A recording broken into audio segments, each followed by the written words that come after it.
Warning, this episode contains strong language. It also contains spoilers for Fallout 4 and Heavy Rain.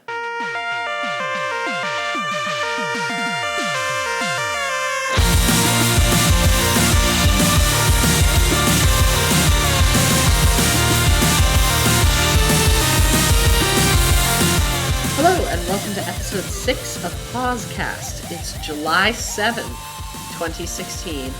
I am one of your hosts, Jessica Alouette, and I use she, her pronouns. And I'm Mark Hanna, and I use he, him. Welcome. Welcome to the show once more. Episode 6. Feeling pretty good about this. Obviously not as much of a milestone as the inevitable episode 666 will be, but I think we're a long way off from that. It is a fair way off. I think it'll take over a decade to get there doing weekly ones if you've got 52 weeks in a year, right? It'll be, like 12 years away weekly? It's a while away. Keep listening to us and find out if we ever make it to episode 666. That'd be something. That would be something. I think that would probably be some kind of record. Yeah. Like, it's gotta be. So this week, video games happened. A lot of video games. It's very specific. It's terribly specific, I would say. So the big news that I'm aware of video games happening is the Pokemon Go release. Yes, that just happened today, I believe. I think for Australia and New Zealand it happened yeah. yesterday evening. Yeah, you're right, it did. It's been kind of rolling out, and it became available in the US today. Right. That is, again, July 7th, 2016. I have to say, it's nice to see something released in Australia and New Zealand before everywhere else. Have I ever told you the story of Far Cry 3 releasing? Yes, you did, because they used a lot of Kiwi actors for NPCs in that, didn't they? I think so, but more to the point of the story, like Far Cry 3 got released 2 weeks early here. And I assume it's because they wanted to use Australia and New Zealand as kind of a test base for this game, so they could get all the bugs out, and then Americans wouldn't be bitching about a day one patch. Hey, I'm not going to complain about that. I really do remember playing through Far Cry 3 thinking, wow, this is really surreal. Everyone's got a Kiwi accent. Well, at least all the good guys did. So, that was cool. Yeah, that was cool. In other news as well, we've got Pokemon Go, and we've also got news about BioShock this week, which we'll just get out of the way real quick because it's nice and quick. BioShock 1, 2, and Infinite are being collected in the BioShock collection on next-gen consoles. Or, actually, is it time to say current gen? Yeah, I think it is. I think it's easily time to call PS4 and Xbox One current gen. Current gen consoles. And we'll also be getting remasters on PC as well. Actually, okay, sorry. You know what? I screwed saying that up. BioShock 1 and 2 will also be getting remasters on PC, PS4, and Xbox One. They're all going to be compiled into one collection for all of those platforms.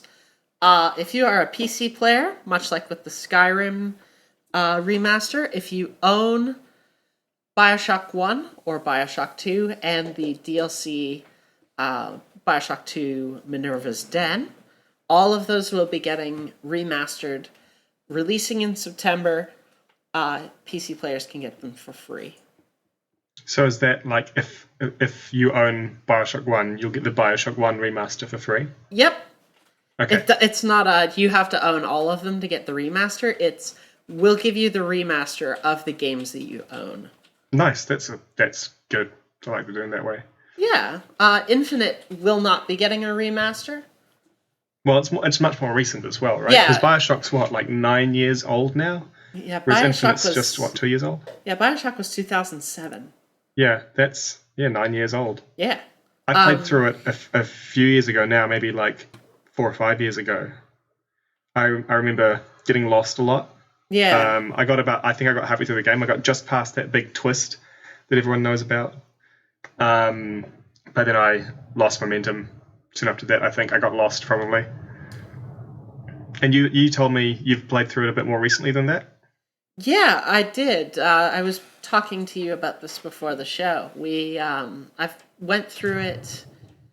I think it's been probably a year and a half, 2 years since I played through BioShock 1.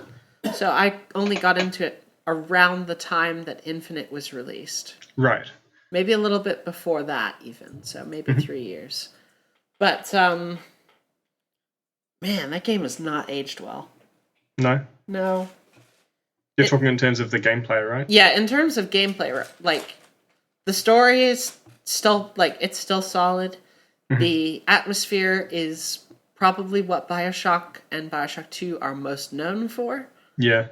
That gunplay does not hold up at all. It's miserable.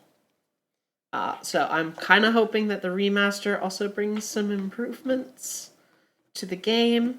I know it's probably sacrilegious to say that, but that's the tough thing about when you're redoing games a bit, right? It's how much do you keep the same and how much do you change? Yeah, like Uncharted, the Uncharted remasters, they all got some of the changes from 2 and 3 brought over into Uncharted 1. So what sort of changes are these? I'm not sure about specifics, honestly. Okay, I just remember hearing that changes that were made to gameplay and gunplay in Uncharted 2 and 3 got brought over to Uncharted 1, which made it far more playable. Okay. I remember hearing a lot about Uncharted 1 being very, very rough. And I wouldn't disagree even in its current state. Uncharted 1 feels very rough. Especially compared with the later ones. Yeah, like it felt like Uncharted really 2 feels really rough as well, I should say. You think? I think so. I thought it felt pretty good. It feels noticeably smoother, but it still feels very rough. Okay. Uncharted 3 and 4, by contrast, definitely felt like the smoothest experiences. Like, Naughty Dog kind of got their shit together and kind of ironed out the design of the Uncharted games. Cool. I'm looking forward to whenever I get around to playing Uncharted 4. It's just a bit hard now that I don't have a current gen console to play it on. Yeah, you gotta get on that eventually. Well, first things first, right? Mm-hmm. Got other games on other platforms to get through. So many. So that's news for the week. Short, sweet, to the point. But we haven't touched on something, and that's... What have we been playing this week? Mark, you want to start with that?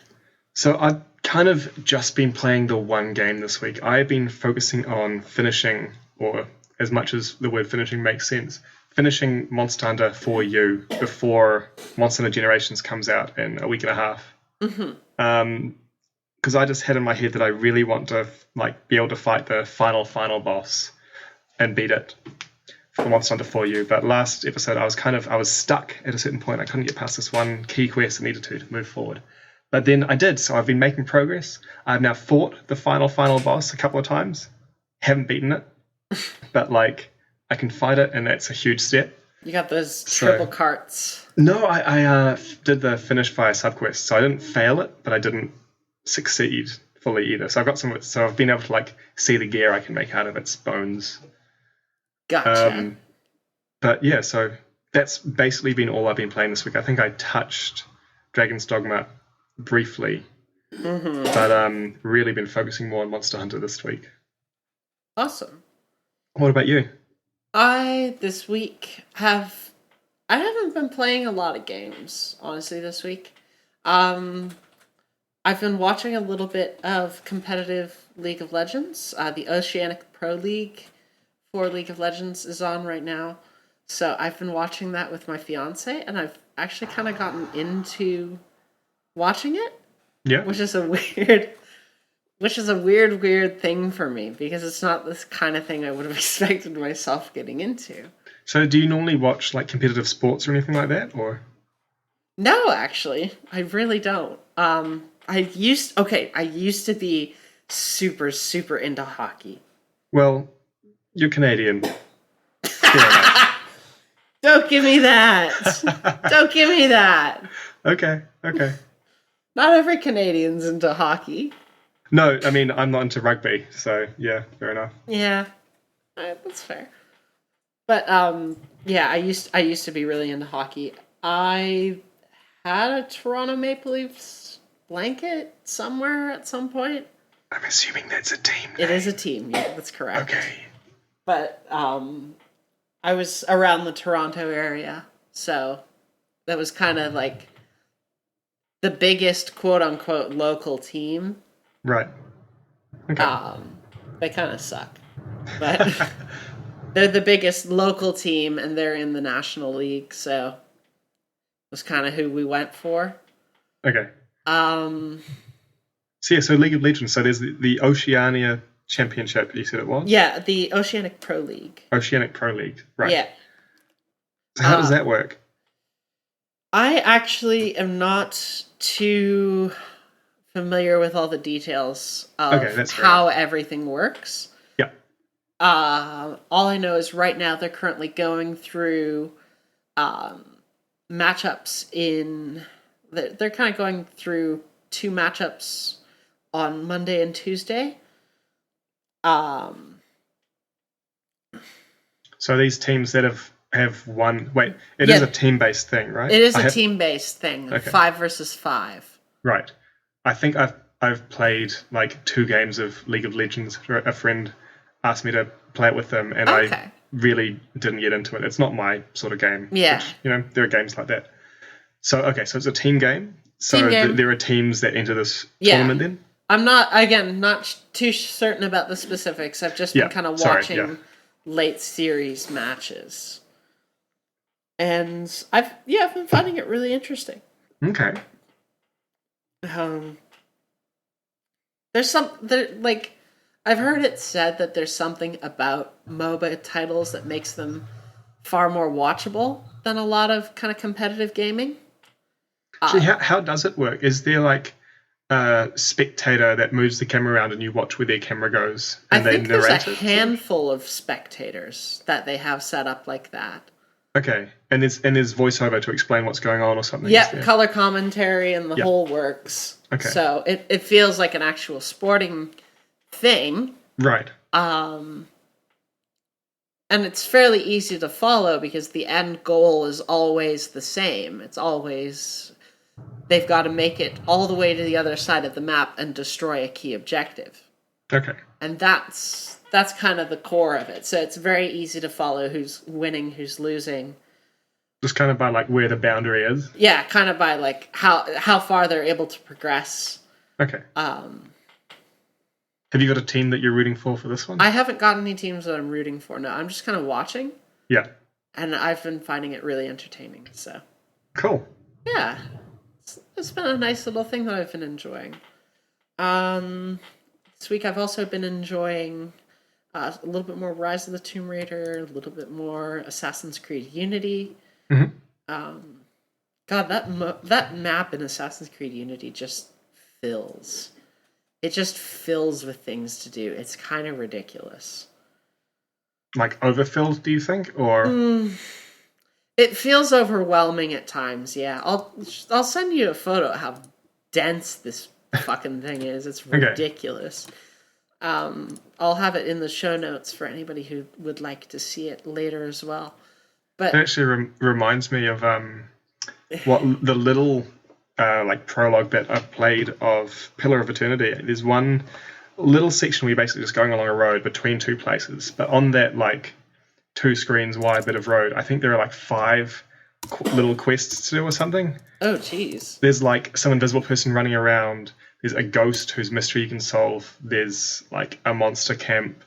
I can't remember. There's a bunch of things, but it was really like packed into this small area, and I was kind of left wondering, is the whole road like this? Does it take years to get anywhere? So many things to do. Yeah, that seems like it could be a little bit overkill. Yeah, I find in some games, actually that happened to me in Divinity Original Sin, that when there's that much content, I feel like I should be doing all of it. So I just get kind of paralyzed by that. It's kind of like decision paralysis, I guess, which you can get in other games. You've got a lot of choices to make.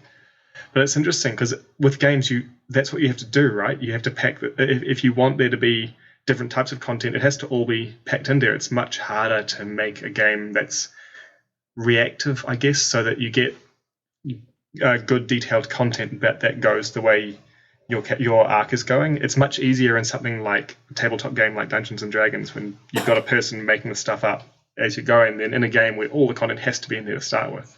Yeah, it's interesting. I think there's definitely a balance that can be struck there in terms of how much stuff we can pack in, how much stuff can be reactive, or quote unquote emergent storytelling. Yeah. Like you'd see in your Far Cries and stuff like that, where it's systems interacting with each other. And I think you get quite different stories from that. It is. Metal Gear Solid 5 actually ended up with some pretty cool stuff that you could do in that game. But there's got to be a balance between what's emerging from stuff going on and what you've got stuffed into the world. And I think Assassin's Creed Unity falls off onto the overload edge a little bit. Right. Because in addition to how packed that map is, which if you want to take a look at that now, I've sent it to you. Oh, yep, I see that. I haven't even unlocked all the map. This is about half of it. I'm still missing like 5 or 6 districts. I can't see the buildings underneath all those icons. Yeah, I know. It's nuts. It's very, very dense. Assassin's Creed Unity also has crowd events that happen.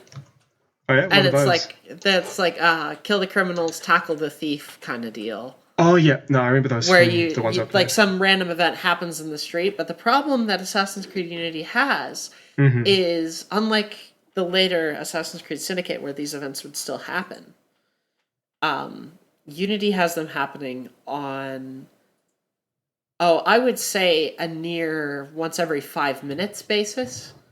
So it starts to get old very fast. And I think the biggest contributor to that problem is now it's tracking how many crowd events you've done across the city, where Syndicate would track how many are done in a given region and then stop doling them out once you've done a certain amount in a region, because it contributed to how you were freeing everything up. Right. Okay. So it sort of stops that fatigue from getting the same content over and over. Yeah, exactly. Because you have a point at which these events will stop. It doesn't make the world feel any less quote-unquote alive, but it does help with that fatigue a lot. A lot. That's the problem that a lot of the Assassin's Creed games have had with that sort of content fatigue. Like Assassin's Creed 1 in particular was really repetitive. They've definitely gotten better at it. Yeah, I think that Assassin's Creed 1's repetition was kind of accidental. Yeah. To a point where... And they definitely learned from it as well. Oh, certainly. They got so much better in the next one. Yeah, like Assassin's Creed 1 is still a really good game, and I would recommend it wholeheartely for anybody. But it totally gets repetitive. Assassin's Creed 2 definitely opened that up a lot and started giving people more mission variety, so it didn't feel like we were just doing the same set of missions over and over again, and it made it profoundly easier to play. Yeah, exactly. They really, so much of Assassin's Creed design is, it's really brilliant. I really love that series of games. As one might guess if you were to look at my Steam library and see that I own every single one of them. Except for the Chronicles ones. Those are kind of a weird 2D platformer one, but I own all the main entries. Yeah. There's a bunch of side games for Assassin's Creed. I've not played any, but I've seen that a lot of the more interesting characters only get side games made about them, which seems a bit annoying. Oh god, there is so much side stuff for there's so many side games for Assassin's Creed. So many. Oh my god. Have you played It's any of them? um I played one of the mobile ones. That was like a 2D platformer years ago. How was it? It was actually okay from what I remember. Okay. They've also had like a collectible card game, which also was okay. I was kind of into it. Hmm. Um, they've had some ARG kind of stuff that they've done. Um, there's been a lot of weird experiments under the Assassin's Creed name. They've all been kind of interesting in their own way. Mm. Um, Still really enjoying Assassin's Creed Unity. So it's your second playthrough of it, is it? No, this is my first. I only picked it Oh, up. I only picked Unity up recently. okay. But Unity's the one before Syndicate, which you have Before played through. Syndicate, and it was the one that was really, really broken. And so, right, so it wasn't really in a very playable state until well after the initial release. Yeah, it wasn't playable until kind of mid 2015, I believe, on PC. Okay. It was easily playable before that on consoles, but this was the one that got all screwy on PC. Right.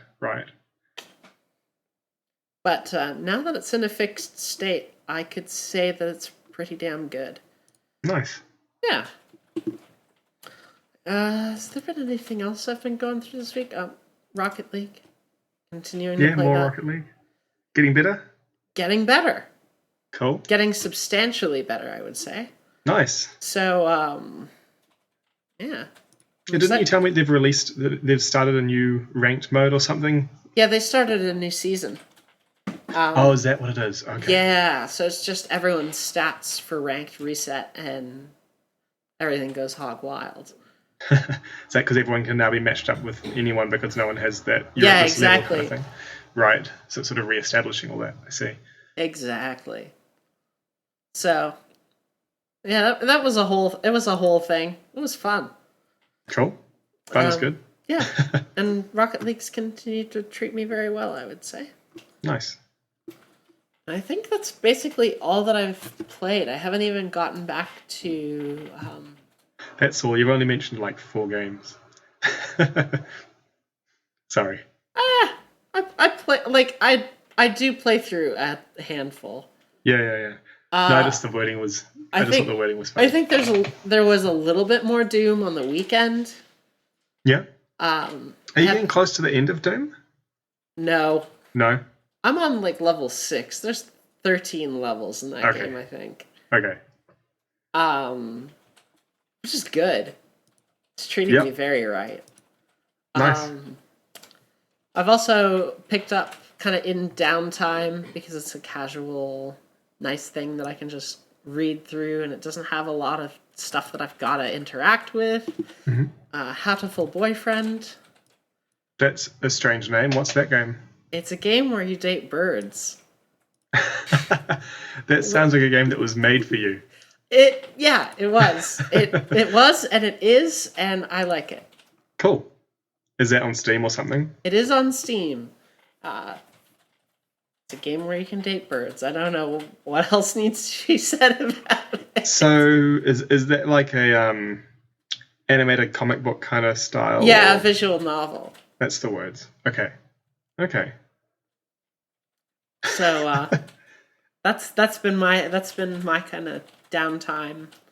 Not really doing much. Don't really have a lot of energy. I'll just do this. Yeah. Which is good. Cool. Yeah. Video games. Mm-hmm. Yeah, I've really been kind of on a monoculture with my Monster Hunter. It's like, it feels good making progress. I'm just trying to get everything done so I can play a whole bunch more when the next one comes out in a week and a half. But that's bred something interesting to talk about, hasn't it? It has. So it's got me thinking about how Monster Hunter has got consistently really good monster design. And that's kind of a thing that opens up into all sorts of games. Do they have interesting and memorable enemy design, or is it kind of, oh, it's another game with zombies, they look like every other game's zombies and stuff.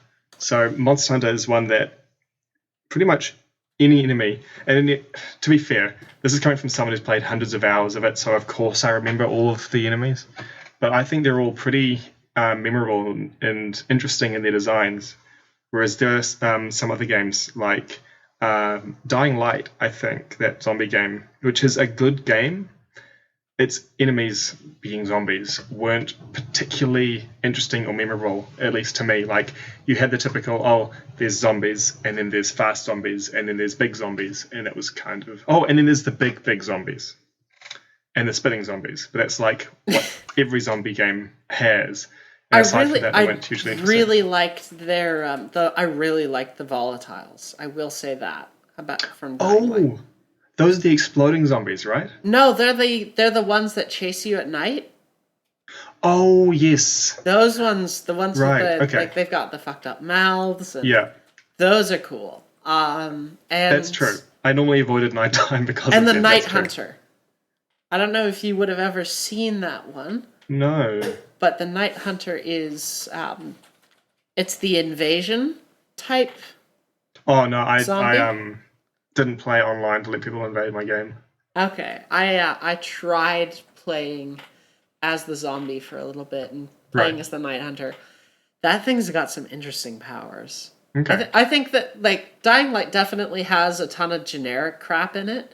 Yeah, so I wasn't trying to bring it up as an example of a bad game or bad design or anything. Oh, just no. I know it's you generic zombies. Totally generic zombies, but really, really great special enemies in a couple of cases. There definitely are like there's a generic big zombie and a generic exploding zombie, and like we've seen this a billion times. Yeah, I was actually going through my list of games on Steam before we started recording, looking at games and thinking, so which of these can I name? Oh, this was a really cool, memorable enemy from it, and a lot of them I'm looking at, I'm like, no, I know they were enemies, but don't ask me to describe them, kind of thing. Mm-hmm. Which is interesting. And then there's, every now and then there's a game that pops up, like the Monster Hunter games, where, well, I shouldn't just say enemies, because monsters are what I've got in mind, and not all games have enemies as monsters, like Pokemon, which we've just been talking about with Pokemon Go. But yeah, there are a lot of ones that come up where I'll look at it and think, yeah, this game had enemies, but I couldn't really tell you much about any of them. Yeah. One example that's also very good at its monster design has been the Souls series, and Bloodborne included in that as well. Yeah, I'll definitely agree with that. I've played Dark Souls 1. I think I played around 2/3 of it before I got stuck at a particular point. I should help you out with that at some point. Yeah, I should get back to it, mate, one day. But you've played all three and Bloodborne, haven't you? I have played I've played through the first one. Mm-hmm. I've played through about 50%. 50% of Dark Souls 2. Mm-hmm. And about 2% of Dark Souls 3. Okay. But Bloodborne you got really into, eh? Bloodborne I got really into. Damn, that game's got some good design. Yeah? Oh, yeah. You've told me about some of them. Every time you've told me about it, I've been like, wow, yeah, that sounds really cool. So well, one of the examples I'll use is from Dark Souls 3, what I've seen of that. Okay. In one of the earliest sections of the game, there is there's this boss it's the first boss that you have to fight to get out of the tutorial area. You can't even use your online or anything at this point. It's just you've got to go in and you got to fight this thing. Mm-hmm. It's a big armored giant dude. Okay. You don't think that's very significant. You get it to about a third. I think it's either half or a third of its health. Mm-hmm. Suddenly, this like goop bursts out of it. It's got glowing eyes. It's got all kinds of limbs. And it just bursts out of this thing and creates a fucked up looking snake monster thing. So now you've got this giant armored black goop snake. It's quite different. It's a very, very different boss fight all of a sudden. That's cool.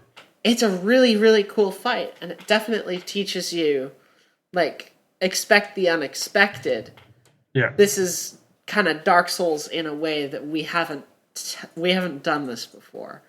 We're going to surprise you. We're going to keep you on your toes. and they bring that same kind of goopy black mass that bursts out of enemies back onto random enemies in the level.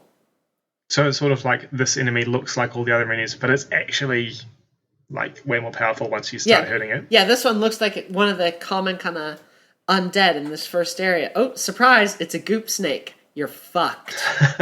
So I remember from Dark Souls 1 that like when you go back to rest and restore your health, the whole area resets and everything's the same as it was. Is that like predetermined which enemies are goop snakes? Yeah, it is predetermined which ones. So you've still got that sort of, you can like memorize the area kind of thing. Oh yeah, you've totally got like you've got the advantage where you can like you could die to that thing and be like, okay, that's where that is. I won't aggro it and it won't turn into a goop snake and fuck me up.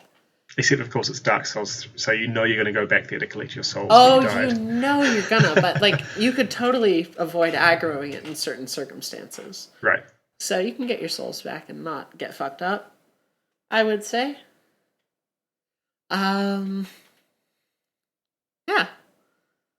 I found that kind of monster design striking, and also several of the boss monsters in Bloodborne, which I won't talk about too much because a few of them are kind of late game. Okay. But they've got some brilliant designs in there. I adore that game. There's so much good stuff going on in it. Souls games always been kind of good at monsters. So we go back to Pokemon because we have the new Pokemon designs coming out every few weeks or so for Sun and Moon that are upcoming. That's true. I was going to quickly mention Xenoblade Chronicles has some really cool, not necessarily monster design, but creature design throughout the world. So that's the one that's like a giant robot suit game, right? Am I remembering that right? That's the more recent one, yeah. Okay. The first entry was kind of, it took place on top of giant robots, but it didn't involve you piloting any giant robots. That's unexpected. Okay. Yeah, the mythology of Xenoblade Chronicles is these two gods that got caught in a fight. Mm-hmm. In the middle of the fight, they froze. Oh, so they were the giant robots. They were the giant robots. Their swords act as a bridge between the two of them. That's pretty interesting, actually. It's a really, really cool game. Really, really cool design. And across all of these gigantic robots, of course, life is very, very vibrant. Yeah. And, God, there's a lot of cool stuff in there. That game is all just... a lot of it's about being very, very impressive in scale. And my God, does it deliver. So what sort of stuff are you thinking about? Any particular monsters or anything that stood out? Or creatures, as you said? There's nothing in particular that's coming to mind at the moment, honestly. Okay. But I remember being struck by so many of the monsters in that game. And just by its sense of style overall, it's brilliant. Yeah, that's a really important thing as well, isn't it? Keep having a cohesive style throughout a game. Yeah. All right, so Pokemon. You want to talk about Pokemon? Let's talk Pokemon.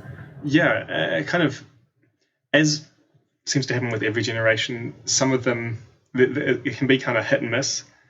I think a lot of people... When is it not? Yeah, I think this is something that bothers me, that people always seem to bring out with every new generation of Pokemon. Look how bad it's gotten, and then they forget about first generation Pokemon like Execute, which was a bunch of eggs.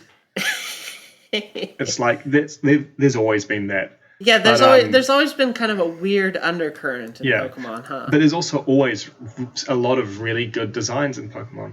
Yeah, a lot of people I think complained last generation, or like XY, I should say. Right. A lot of people complained in XY about Pokemon like Honedge, which was a sword. I think perhaps the fact that showed up so often as an enemy when you're fighting trainers perhaps made it like it brought it to the forefront a bit, because that was one that I certainly noticed a lot of. Honedge is nice though. I like their design. For an animated sword, yes. Yeah, for an animated sword, all things considered, they got a pretty good design. Yep. Pokemon's always been really good about that, eh? Yeah, and it's nice to have a game where you've got monsters that sort of they do the whole cute to vicious continuum, you know? Yeah. Often in like the same family. Pikachu though is fucking brutal. and the things it can do, yeah, but like it's the cutest. It's definitely really, really cute.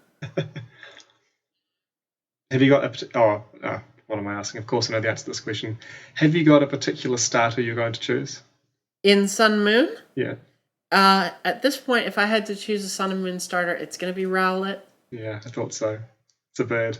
It's a bird. It's a very cute bird. It's a very cute bird. It's got a bow tie. Obvious bow ties choice. Are cool. Obvious choice for me. I've seen some art of it in a bow tie and a fez, which I think you would very much appreciate. Yes, very much. You are a Doctor Who fan. Very much so. Yeah. So that would I figured you might get a little kick out of that. Yeah, the bow tie is definitely a draw card. I'm interested to see where that goes once it evolves. But I'm going to be picking. What's it called? Is it called Litten? It is called Litten. Because it's a kitten, so how could I not? See, we've both got our like most obvious starters. We do, right? Where are all the people who like seals? Where are all the people that like seals? I mean, like, I like Poplio as well. And maybe they'll prove to be like really, really, really, really powerful. I'm certainly going to want one. It's just like, oh yeah, I'm going to get one later instead of my first. Yeah. What if they do? What if they pull a second starter situation on us again? What do you mean a second starter situation? Well, remember in XY you got to choose a second starter from the same generation. You got to choose one of the classic ones. You got to choose right. It is Charmander, Bulbasaur, and Squirtle. That's right. That's it. Yeah, no, I'd forgotten you got to pick that. It's been so much easier in the later generations now that you can trade online. People will just breed starters so you can get them fairly easily. I remember in first generation you'd have to like find someone starting the game anew and get them to like go and trade you one of each of the starters. Yeah. Oh. Much easier now. Yeah. That's never been easy, huh? Like, well, okay, let me rephrase. Completing your Pokedex has never been easy. No, I've never done it. It's just getting harder and harder, right? As you get like 700 now or something. We've got to, like, by the time that this generation is finished, I think we're going to easily have 800. Yeah, I'm sure you're right. Maybe even 900. They might have done a bunch more. I think that's a lot. And it's cool that there's so much of that stuff in the game. I don't know if I could ever kind of commit to doing it, though, you know? It would take a long time to do it just for first generation, let alone nth generation, whatever we're up to now.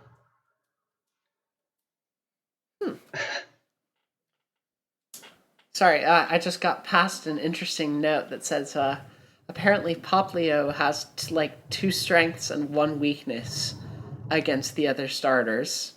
How's that? Like they've got 2 types each or something, do they? I have no idea. Apparently Litten is the weakest.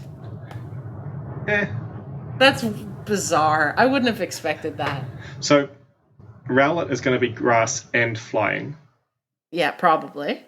Litten that would make sense. Just fire, I assume?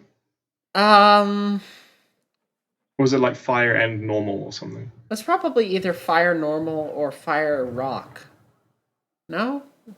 I don't see any rock in this design, I don't think. No, you know what? I'm probably just acting like... I'm probably being stupid because I don't know anything about Pokemon. You want to know how much I know about Pokemon? Fucking nothing. You have played a Pokemon game, right? I've played 80 hours of XY. Okay. I still know fucking nothing about Pokemon. At least in XY, they surfaced some of the stuff that was only behind the scenes before. Like in earlier generations, there were like effort points which you'd get more or less of depending on what sort of things you fought. So as you leveled up, you could get stronger or weaker depending on how many of those you had. And it was completely behind the scenes, and unless you like went online and read about it, you'd never know they were even a thing. I never knew they were even a thing. But then in more recent games, they've now got mini games which like will actively show you how many effort points your Pokemon has and let you increase them through a mini game. So it's like now you can do something about it without having to spend hours and hours and hours reading about the game. Hidden features like that, I'm kind of like of two minds about, right? Because in the one case, it sucks when you just play through a game and there's an important feature you don't know about it. That's crap. But Monster Hunter, again, I know I always come back to it. Monster Hunter is really bad at telling you how things work. Essentially, they got better at it. Monster Hunter fan cast? Oh well, half of it's that. The rest is you, right? Yeah, there's me talking about Square Enix games. Monster Hunter's bad at telling you how things work. It's gotten better, but it's still bad at it. So there are some items which you might have played like 100 hours of it and you don't know what this item does until either you read about it online or you find someone who plays as well who tells you. Oh, I fucking definitely had that experience with Monster Hunter. Like I've only really played 3 Ultimate, and 1, that tutorial fucking sucks. Yeah. 2, there are so many items in there that are never really explained, and I just don't know what to do with them. So I don't try it. Better at tutorial type stuff, but still, it won't tell you what every item does. I think I played through 2 or 3 Monster Hunter games before I knew what dung bombs do. Turns out they're really useful. Like, if you're fighting 2 monsters, you can hit one with a dung bomb and it'll leave the area pretty quickly. But it doesn't tell you that. You have to either find out about by reading online, experimenting, or someone tells you. Yeah. And so, like I was saying about being of two minds about that, so on the one hand, not knowing about important features is crap and generally indicative of poor game design, I think. But on the other hand, when you figure this stuff out on your own, it feels really great to know about it then because you figured it out on your own. Yeah. So I wonder if there's a way to like not lose that, but also not keep people in the dark and just not knowing about important systems. Because it'd be nice to have both. Yeah. I don't know if there is a way though. I'm of two minds with obscurity in games. I think it can be beneficial in some cases. I think that it can be a driving force for you to want to play a certain game in some cases. Dark Souls did a really good job of that. That was the example I was going to bring up. Yeah? Yeah, I was going to bring up Dark Souls. Because it does not tell you its story. You have to figure no, it that game out. doesn't tell you anything. It forces you to put the pieces together. And if that's the sort of thing that you're into, then Dark Souls is going to be your cup of tea. You're going to be right up in that. But if that's not enough to compel you through the game, then Dark Souls is going to fall flat, and you're going to be like, why the fuck does anybody like this? This is what? What's going on? I don't get any of this. This is dumb. I hate it. A lot of games you play through, right, you put the effort into the gameplay, and then the story is exposition. It's like the reward for the gameplay. But Dark Souls does that as you got to put effort in to figure out what's going on as well, which, can go one way or the other depending on your mindset. I'm the kind of person who kind of prefers to have their narrative handed to them on a plate, I guess, would be how I describe it. Like, I really enjoy games more, I would say, when I have that story presented to me right in front of me. I don't have to work for it. Because that's the sort of thing that I'm into. I appreciate quote-unquote games as movies more than a lot of people, I would say, do. I think I'm the same. I like how Dark Souls did it, but I think the way they did it, you can't have some things like good characters who you play as and are integral to the story. You kind of have to be set apart from it if you're figuring it out yourself. And I think that's something that makes a lot of great stories really compelling. So that is something that I think is missing from games like Dark Souls. And I agree. I prefer the, like you said, games as movies type thing. I like stories that get told that way. Yeah. With games as movies as well, like, I really enjoy Heavy Rain and Beyond Two Souls. I've not played Beyond Two Souls, but I agree. I really enjoyed Heavy Rain a lot. That game is something special. Yeah. It's wonky, but it's wonky in a way that I can still appreciate it. I do want to go back and play that scene you told me about, where it's the chase scene where you can just put the controller down so everything fails. Oh yeah, that one. I'll see if I can find a video to link of that as well. That would be amusing. It's this chase scene in Heavy Rain where you can press nothing during the cutscenes, and it turns from a serious kind of cop drama into a slapstick comedy bit. And that's the whole thing. You don't have to interact with that scene. It just completes, but it turns into a slapstick comedy, and I think that's great. I think it makes that game special. And you know, I honestly don't like people. Something that is a common complaint of Heavy Rain and Beyond is that there's no fail state. Is that such a big fucking deal? I don't think so. I felt that went really well, because it's not so much that there's no fail state. Really, is no, because you can have characters have to load game and try again. You can have characters die in Heavy Rain, but it's a continuous experience. I think that's a positive point, like in its favor. Oh, honestly. totally. We've talked about this before, haven't we? About how games manage when you fail. Do they let you keep going? Do they put you right back on your feet? Do they force you to load again? I think this is a really good way of doing it. Yeah, I think we've had that discussion kind of in brief before. Yeah. But I think Heavy Rain really nails it because it has multiple characters. Yeah, so you can have this contiguous experience where, one of these characters died. And the story just continues on. And that's what makes the consequences real, right? Because if it just said, okay, someone's died, you have to load now. Yeah, because now you've screwed up the story irreparably. Restart. Heavy Rain's... I'm gonna go into Heavy Rain spoilers for a little bit here. Okay. So maybe skip ahead if you don't want to have Heavy Rain spoiled for you. In Heavy Rain, the game leads up to you have to decode and track down the location of one of the character's sons. This is an event which relies on evidence that you gathered from previous trials and things that you would have had to do in the game. And it all culminates in this one moment. But if you've killed off two of these characters by accident, you might not have all the evidence that you need all of a sudden. So you can't complete that scene successfully. It makes it so that the story still continues, and it does this, again, in a really, really smart way, but you've, now got to make a blind guess. Oh, is this the right location? Is this the right location? Am I going to make it in time? Yes or no? You've got so much that could go wrong, but it still is going to work regardless of how many characters have died along the way. I think one of the things that made it really work is, like you said about those questions, is it going to be the right place and we're going to make it in time? In most games, they kind of feel like the question's there, but the answer is going to be yes, you're going to make it in time, etc. But in Heavy Rain, it really does depend. You might not. That's an actual thing that the game shows you can happen, and that really raises the stakes for it. Especially when you've invested hours into the story and you're not just going to load an earlier state and get back to the same point. It will take a lot of effort. So I'm not even sure that Heavy Rain even allows you to do that. I don't know if it does either. It's been a while since I played it. It might not.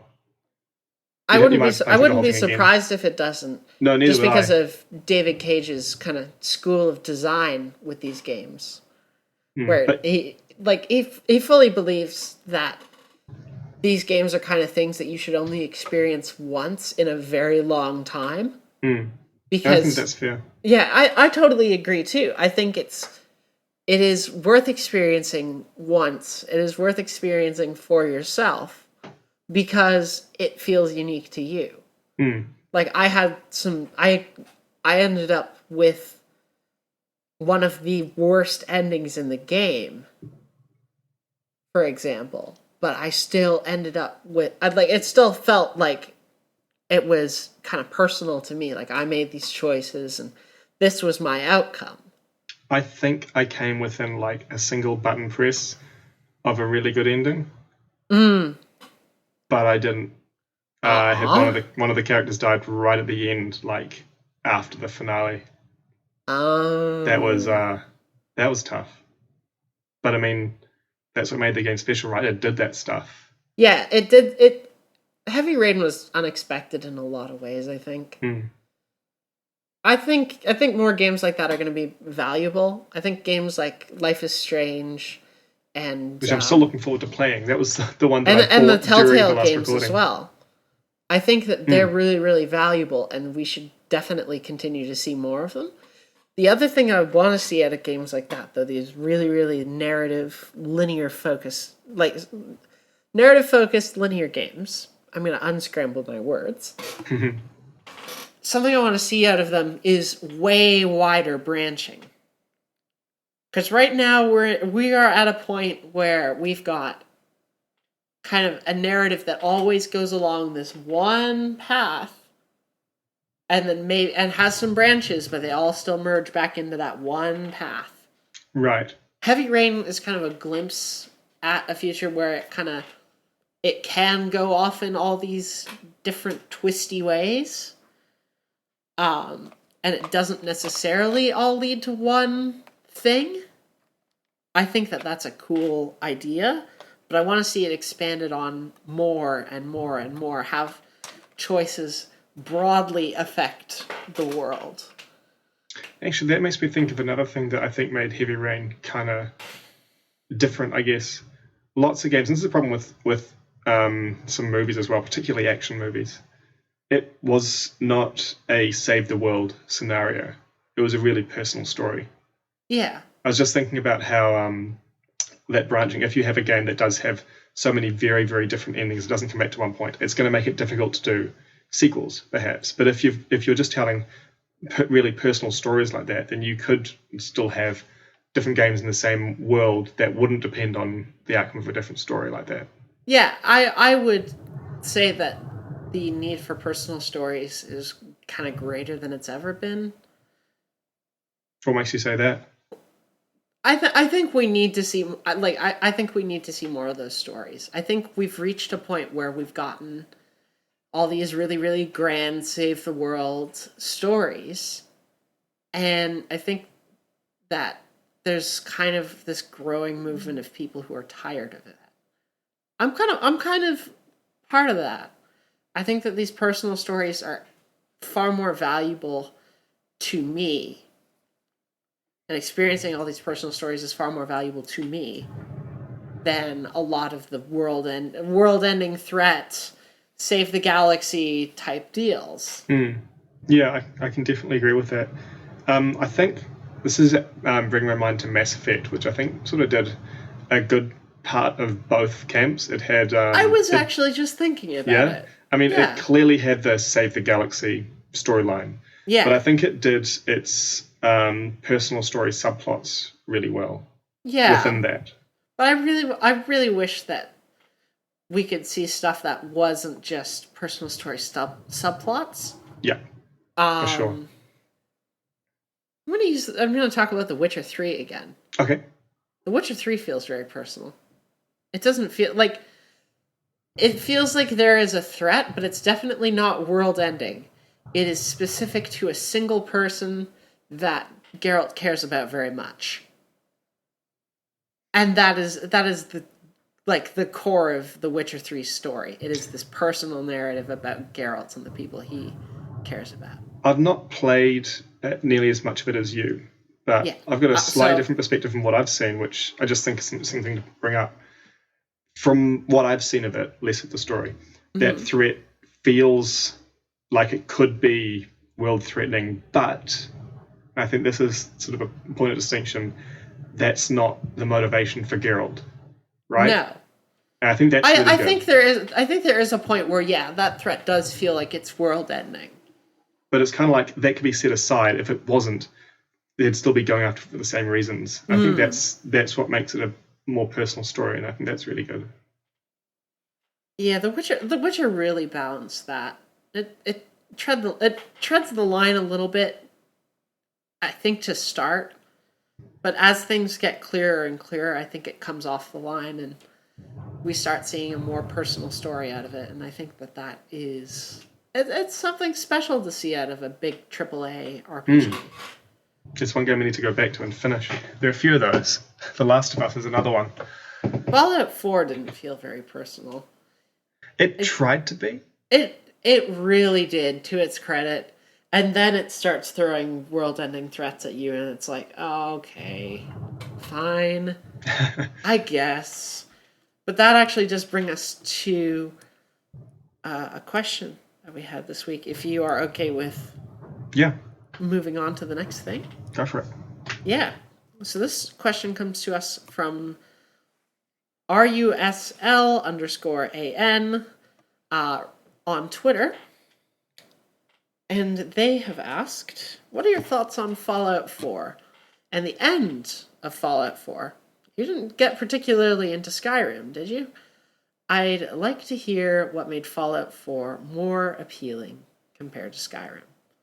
Right, so you've finished Fallout 4, right? I have finished the main story of Fallout 4, yeah. Okay. I think I've played about half of the main story of Fallout 4, which, to be fair, is the furthest I've ever gotten in a story of a Bethesda game, because I normally just ignore them. Yeah, my whole situation with Skyrim was that I didn't feel like I had any real motivation. No, I think that the motivation for the story was kind of like, it's your birthright, there's a prophecy. It's like, who cares? I don't want that.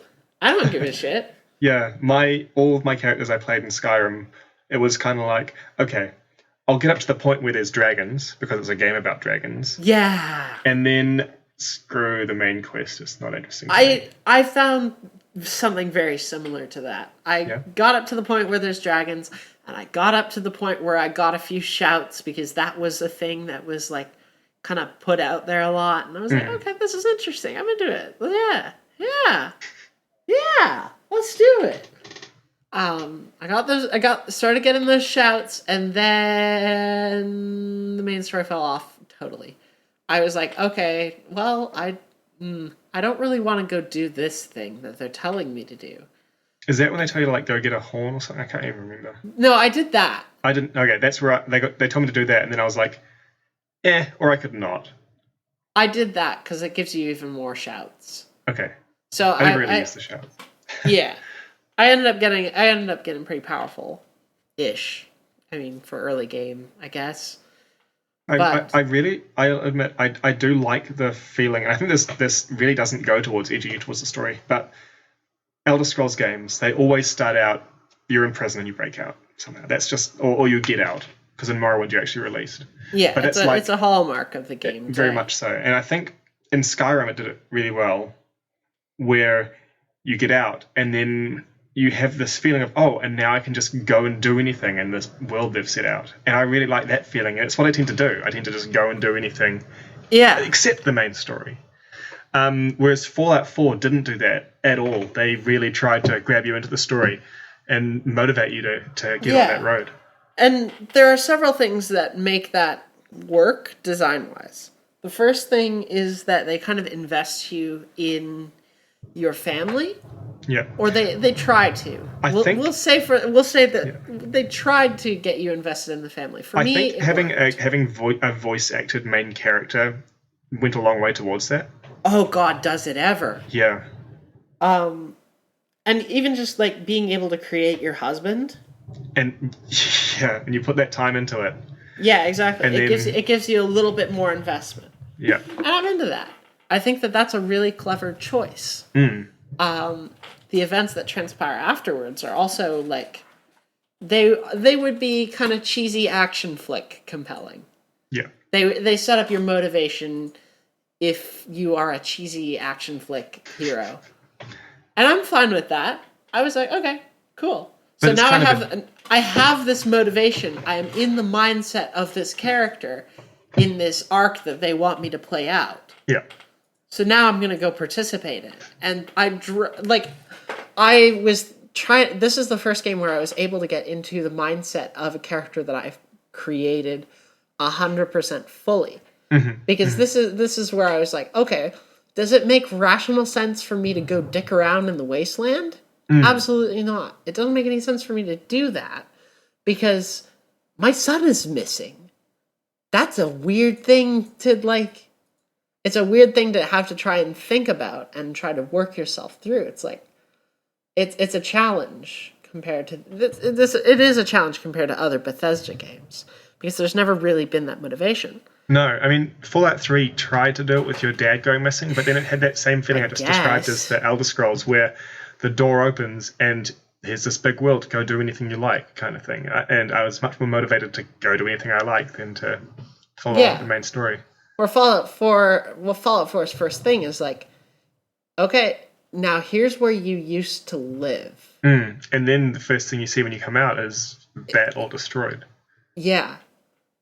And that sets that could totally set that tone for you. Yeah. It is a really brilliant and striking moment, I'll say that.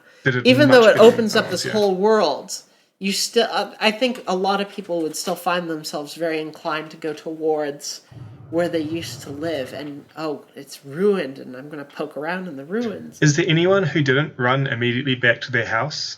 I have no idea. Nobody that I know. Yeah, it was definitely my first thought. I hadn't even realized until right now that, I always just ran back to my house. But like without thinking about it. It makes sense because you've got this whole setup and it's the first thing in range as well. Like it was a smart bit of design on Bethesda's behalf and kudos to them for pulling that moment off in a way that clearly worked because you just said that you hadn't even noticed you'd done it. Yeah. It was a natural reaction. So it's definitely the way they did it with Fallout 4, I think it's been a huge step up in these terms compared with their previous games. And again, the motivation that they set up, if you put yourself in the mindset of that character, none of this side quest stuff makes sense to do for a long while. Yeah. You reach a point where you finally have to kind of start getting supplies to build a couple things. This is the point where you are starting to kind of learn about the Institute, the primary antagonist in Fallout 4. It does become a bit less urgent once you realize that, it's not just hours ago that this happened. It's actually years. It then becomes a bit less urgent to immediately go do it, but the motivation is still there. Yeah. I mean, I guess so. I still found it particularly compelling in the mindset that I was in. Mm-hmm. So going through all that main story was interesting. Also interesting detail that I noticed about Fallout 4's story that I thought was really clever. By going through the main story, and I'm going to recommend that everybody does, in fact, just start a new character, go through the main story. The main story introduces you to every single main faction in the game. Just in a natural way. You'll have to see them or be involved with them in one way or another. You have to be involved with the Minutemen. You have to be involved with the railroad for part of your quest. I'm not got up to that, but we've talked about it. You've told me about it, but and you've also mentioned to me that you don't mind Fallout 4 spoilers. No, normally I'm big on avoiding spoilers. Fallout 4, I'm not as fussed about. There's a part of the main story where you are asked to join the railroad. You will witness the Brotherhood of Steel come in. And, it's this big dramatic moment in the story. You will also, the final faction, the Institute itself, you have to interact with them in a, non-violent manner as well. You're brought into the Institute as part of the story. And I think that's absolutely fascinating and that they've done a really, really good job on this story. Because now it's showing you kind of who's who in the Commonwealth and even shows off some of the minor factions, like the people of Good Neighbor. Mm-hmm. And all of this is done in a way that felt really natural as I went through the story. but it could certainly feel kind of forced if you were just kind of casually going through the main story and focusing a lot on just side stuff. Yeah. If you spend a lot of your time doing that, then I could totally see those moments feeling a little bit more awkward.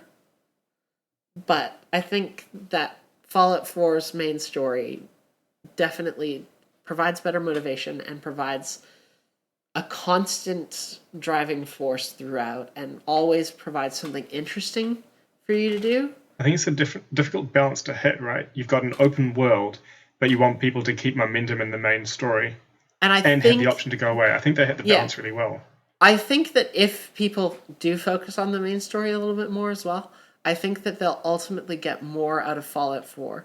Like at this point, now that I've gone through everything and made like choices as to who I'm going to side with and what I want to shape the Commonwealth to be like, I feel far more invested in the world. And despite having completed the main story, I still want to go back to it and play it now and again. I still want to go like, oh, I want to go build stuff for the Minutemen. Oh, I want to do this. I haven't even touched the DLC yet. I haven't even done any of that. Yeah, neither have I. So Let's go back and do that at some point. Maybe when the big expansion one's out. It's definitely pulled me in a lot more than Skyrim, where I couldn't hold a single character for more than 10 hours. But now in Fallout 4, I've got a character that I've held for almost 40. Nice. And I'm still inclined to keep going on that. I still feel invested in this character and in the world now. So that's mine. That's my thoughts on what makes Fallout 4 more appealing than Skyrim. It provides a better driving force in the narrative and thus makes me more engaged in the world around me. Yeah, I think you've really hit the nail on the head, honestly. If I were to go to play Skyrim instead of Fallout 4 now, it would really just be because I want to dick around in a fantasy world instead of a dystopian post-apocalyptic world. That would be the thing that would get me to do it. You've reminded me of something. Can I bring up really quick? Yeah. That I really love the setting of the Fallout games. Yeah. I really enjoy the post-apocalypse setting. And high fantasy was something that I've had trouble getting into in the past. Okay. In fact, I've only in the past year or so been able to really get into any sort of high fantasy. So I've got really into Dragon Age and The Witcher, and that was something that I wasn't able to really get into before. So when I was playing Skyrim, that may have contributed as well. Just the fact that for something about high fantasy games wasn't doing it for me. Sure. I've always liked fantasy settings, and I think still the stuff that you described about the differences between Fallout 4 and Skyrim still, rings true to me. So, yeah. Don't think you were too influenced by that, perhaps. No. I think it is part of it, certainly, but definitely not going to be the defining, this was what made Skyrim not appealing to me. Yeah, for sure. All right. Is that gonna do it for us this week? Well, we've got what we normally finish with, right? What are you looking forward to playing this week? This week, I think it's going to be some more Assassin's Creed. More Unity? Yeah, more Unity. Yeah. Okay. Probably some more Tomb Raider, which I've been really enjoying, and I think I'll have to talk about it next week because we're already running over an hour and 10 minutes or so. Okay. Which isn't a bad thing. I don't mind having a longer episode, but we've gone on for a while, I think. We can let you stew on it until next week. So Rise of the Tomb Raider. Maybe I'll have some stuff to say about Hatoful Boyfriend as well. Yep, okay. I don't know. There's also something else that I heard some good things about today, and now I'm interested in trying it. It's this game called Fury. Furi. Okay. Just got released on Steam and is one of this month's PlayStation Plus games, which means I get it for free. Cool, that's handy.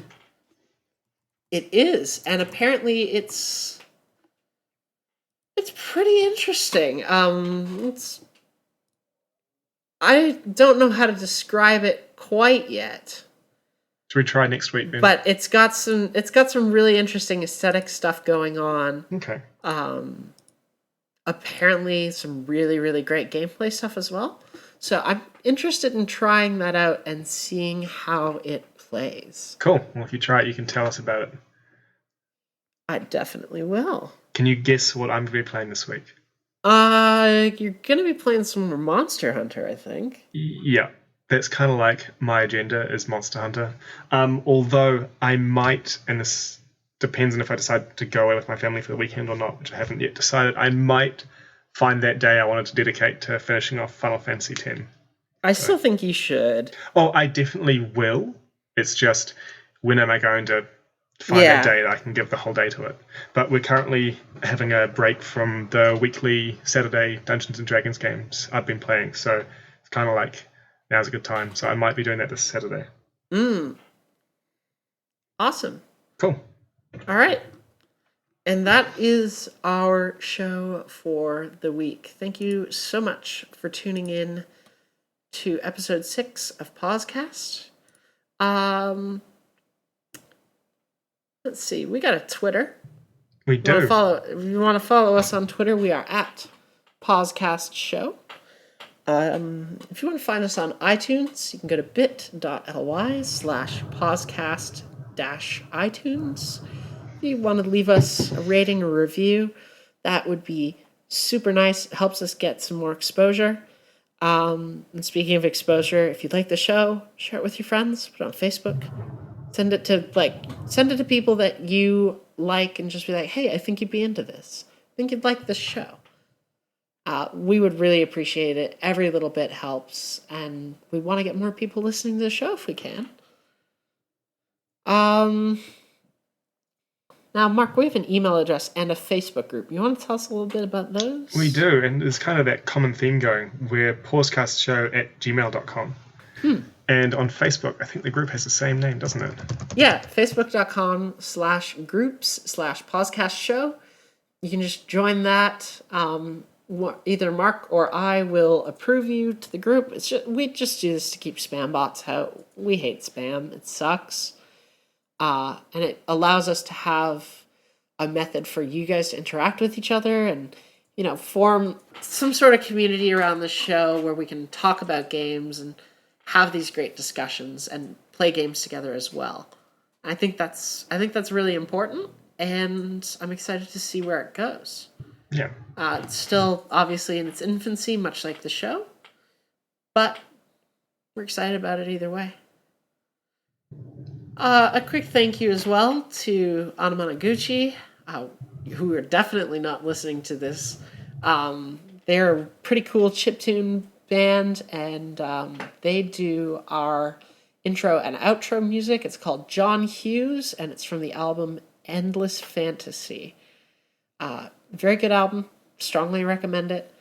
Definitely go pick it up. Sorry I haven't been crediting them the past couple weeks. They definitely deserve all the credit. You can find a link to their SoundCloud in the show notes. All right. Cool. I think that's it for us this week. I think it is. Yeah. Thanks for listening. Thank you so... Oh, no, you know what? It's not it. Oh, there's more. We've got your personal Twitter. If people want to find you on Twitter, where can they find just you? They can find just me on Twitter at Honest Universe. And you can find just me on Twitter at CockatielCutie. All right. Cool. That's it for real. We'll see you next week, we hope. Yeah. Thank you so much for listening. See you around. Bye.